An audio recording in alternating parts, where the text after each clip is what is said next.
یہ تاجر کے لیے ایک اصول ہے، کبھی بھی وہ تاجر ترقی نہیں کرے گا، کبھی بھی وہ تاجر منافع نہیں کمائے گا، کبھی بھی وہ تاجر اپنی ساکھ بحال نہیں کرے گا جو نقصان اور فائدے یعنی خراب اور صحیح کو ملا کے بیچتا ہے۔ نبی کریم صلی اللہ علیہ وسلم جیسے پروان چڑھتے گئے تو تجارت میں رسول خدا صلی اللہ علیہ وسلم کا تجربہ بڑھتا گیا۔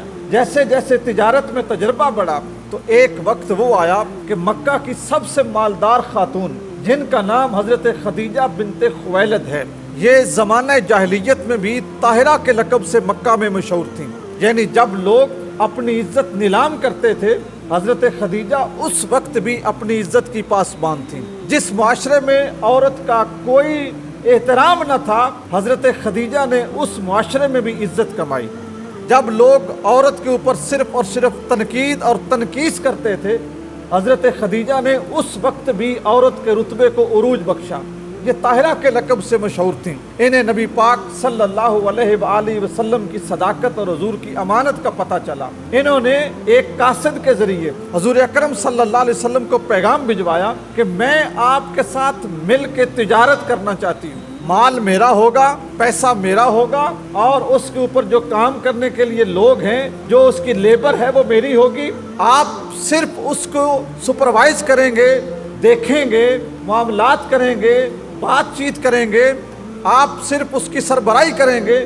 میں آپ کے ساتھ ایک کاروبار کرنا چاہتی ہوں۔ جیسے آپ کے اور میرے رسول صلی اللہ علیہ وسلم کو یہ پیغام ملا، نبی کریم صلی اللہ علیہ وسلم نے اپنے چچا حضرت ابو طالب سے مشورہ کیا۔ حضرت ابو طالب کو جا کے یہ ساری بات بتائی، کہا چچا جان ایک یہ بات فلاں عورت نے، فلاں سردار کی بیٹی نے، فلاں اچھے اخلاق کی مالک اس خاتون نے مجھ سے کی ہے، آپ کیا مشورہ دیتے ہیں؟ حضرت ابو طالب نے مشورہ دیا کہ بیٹے آپ کو اس آفر کو قبول کر لینا چاہیے۔ یہ انڈیپینڈنٹ یعنی اپنے چچا کے سائے سے آزاد حضور کا پہلا سفر تجارت تھا۔ خدیجہ نے حضور کی معاونت کے لیے اپنا ایک غلام حضور کے ساتھ بھیجا جس کا نام میسرہ تھا۔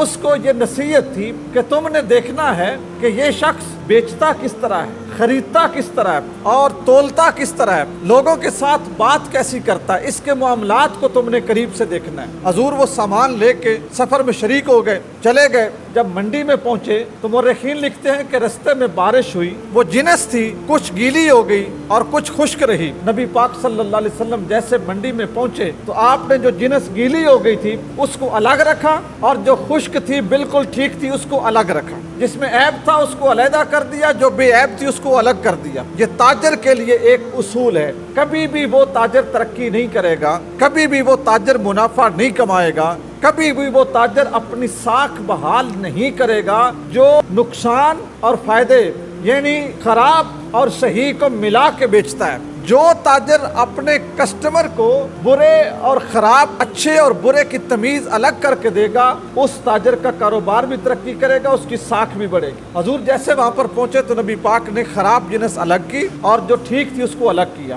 الگ کر کے نبی پاک صلی اللہ علیہ وسلم مارکیٹ میں لوگوں سے کہنے لگے کہ بولیاں دیں جو خریدنا چاہتا ہے۔ اب جو مارکیٹ میں بڑے لوگ تھے جو پہلے وہاں پہ بھاؤ تاؤ کرتے تھے، انہیں پتہ چلا کہ ایک عرب ہے، بڑی خوبصورت شکل ہے، بڑا خوبصورت قد کاٹ ہے، بڑا سینہ چوڑا ہے، بڑا فصیح اللسان ہے، بڑا اچھا بولتا ہے۔ اس نے اپنا سامان بیچنے کے لیے آج طریقہ ہی منفرد بنایا ہے۔ طریقہ کیا ہے کہ جو خراب جنس ہے وہ الگ پڑی ہے، جو ٹھیک جنس ہے وہ الگ پڑی ہے۔ تو ان لوگوں نے بڑی حیرانگی کا اظہار کیا کہ یہ کیسے ہو سکتا ہے۔ جیسے وہ رسول اللہ صلی اللہ علیہ وسلم کے پاس پہنچے اور انہوں نے حضور سے پوچھا کہ آپ یہ کیا کر رہے ہیں؟